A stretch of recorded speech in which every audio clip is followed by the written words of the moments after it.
Fala galera do canal, beleza? Olha, eu tô aqui hoje para mais um vídeo para você que tá aí precisando de dicas para fazer a sua redação, seja do Enem, seja do vestibular, seja para fins escolares também. E o vídeo de hoje é uma dica que eu já tô prometendo há muito tempo dar, né? Que é muito importante a gente que gosta de escrever, que presta vestibular, que faz concurso, é muito importante a gente saber qual que é o significado, qual que é a intenção dessas duas palavrinhas, né, dentro de um texto. E essas palavrinhas são coesão e coerência. Muita gente ouve falar, né, lê em livros, lê em textos, lê em apostilas e não sabe direito do que se trata coesão e coerência, né? Por isso eu resolvi fazer esse vídeo aqui explicando, né, e tentando dar uma noção para que você use, né, nos seus textos, seja qual objetivo, né, for, até mesmo para escrever, de repente no WhatsApp, né, nunca é demais você tentar usar o português corretamente, né? E a coesão e a coerência, gente, não serve só para escrita, não, é para fala também, né? Porque está muito ligado à parte semântica do português.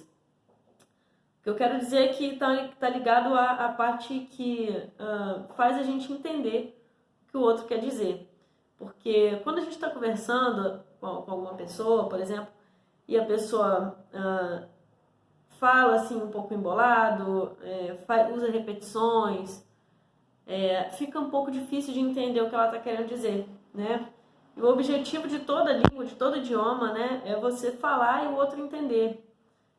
E o outro falar e você entender. Então, para que isso aconteça, são necessários alguns mecanismos, né, linguísticos. E esses dois mecanismos, coesão e coerência, são fundamentais, né, em qualquer diálogo, em qualquer texto, em qualquer processo que haja comunicação, né? Mas vamos lá. Vou começar falando da coesão, que a coesão, na verdade, é o processo de ligação entre as palavras, né? É o que faz garantir o entendimento da frase.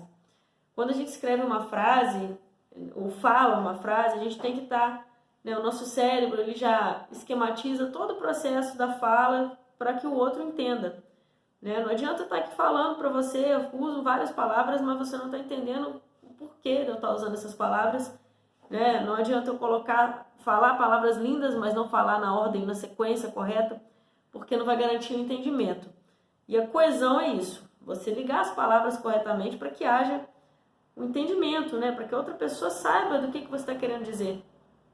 Então, existem várias situações que ocasionam erros de coesão, né? Por exemplo, a repetição. Isso acontece demais com todo mundo, né? Principalmente na fala. Quando a gente vai falar, é normal acontecer, na verdade. É normal acontecer. Mas assim, é sempre bom a gente estar aperfeiçoando primeiro a fala, porque quando a gente começa a aperfeiçoar a fala, a escrita automaticamente também é aperfeiçoada, né? Mas o processo de repetição é mais ou menos aquele assim, vou dar um exemplo aqui.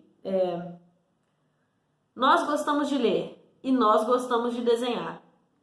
Não seria muito mais prático falar nós gostamos de ler e de desenhar? Né? Ali, no caso, teve uma repetição. Né? Eu falei 2 vezes uma coisa que já estava ali, né? Já sabia. Né? Não tem necessidade de ficar repetindo, né? Porque eu sei que do mesmo jeito deu para entender, só que é um erro bobo de coesão. Né? De repente, se você fizer isso no seu texto, se for uma redação de Enem, de vestibular, você pode ser prejudicado por causa disso. E outro exemplo aqui que eu quero dar também é tempo verbal. É muito comum, né? Não era para ser, mas é muito comum a gente errar nas frases o tempo verbal, né? Começar a frase com o tempo verbal e terminar com outro. Tipo, se eu conseguisse, eu te falava, né? Beleza, tá no passado. Mas imagine se eu colocar, se eu conseguisse, eu te direi. Tem 2 tempos verbais aí, não dá para entender se a frase está no passado ou está no futuro. Então, o que acontece? Esse é outro erro de coesão, né? O sentido da frase ele ficou ambíguo, ficou indefinido. Por quê? Porque eu não coloquei ali o real sentido que eu gostaria de falar. Eu não dei a noção se está no passado, se está no futuro, a frase que eu quero falar, né? Então, o que acontece? A gente tem que prestar atenção nesses mecanismos, né?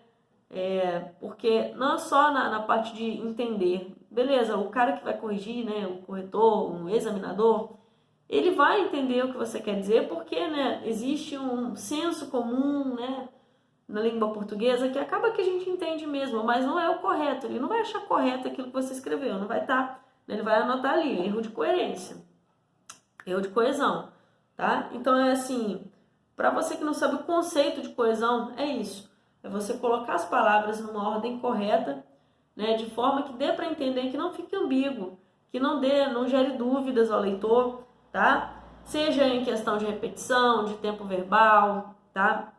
Outra coisa quando a gente fala muito uma coisa, minha mãe gosta de comer pastel, minha mãe gosta de comer alface, minha mãe não gosta de comer couve. Ali eu coloquei falei várias vezes o termo minha mãe, né? De repente, se eu colocasse minha mãe gosta de comer pastel e tomate, mas não gosta de comer couve, né? Fica mais prático, né? E evita esses tipos de transtornos, porque esses errinhos de coesão, apesar de ser assim, às vezes é difícil da gente identificar, mas gera um transtorno que é um pontinho a menos na sua redação. Agora, tem outro também, né, que é coerência. E a coerência, ela não é muito diferente da coesão, mas ela está mais ligada à questão da interpretação do texto, da interpretação da frase, né? Ou seja, ler e entender, mas de uma forma lógica, né? Não é a questão assim tão ao pé da letra, mas de uma forma lógica. Tipo, quando você começa falando, eu tô com um pouquinho de dor de garganta hoje. Quando você começa falando de um tema e depois termina falando de outro tema, a pessoa vai olhar e vai falar, caramba, não entendi direito qual foi o objetivo da pessoa me falar aquilo, né? Começou falando de sapato, terminou falando de chinelo.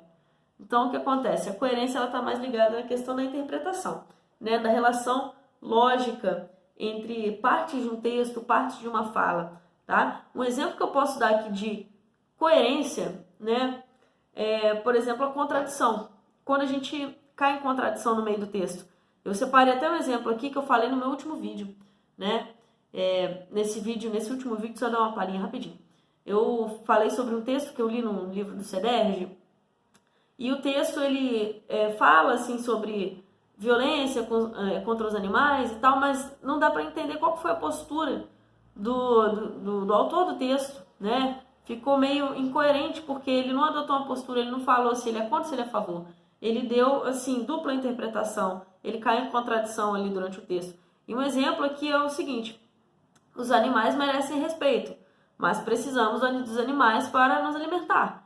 Poxa, beleza, cara. Tem duas frases aí, dois períodos que se contradizem. Então, o que acontece? Está incoerente. Quando você for fazer o seu texto, lembra disso. Você tem que colocar, né, tudo coerente. As ideias têm que ter lógica. Não tem lógica você falar que os animais merecem respeito, sendo que você quer se alimentar dos animais, né? Então, assim, nada contra, tá? Não sou vegetariana, mas o que acontece? Na hora de escrever, você tem que adotar uma posição e tem que seguir essa posição até o fim. Não dá para ficar no meio termo, tá? Porque isso vai causar, né, erros de coerência. Seu texto vai ficar incoerente. Outro exemplo que eu posso dar. A última vez que comi sushi foi há anos atrás.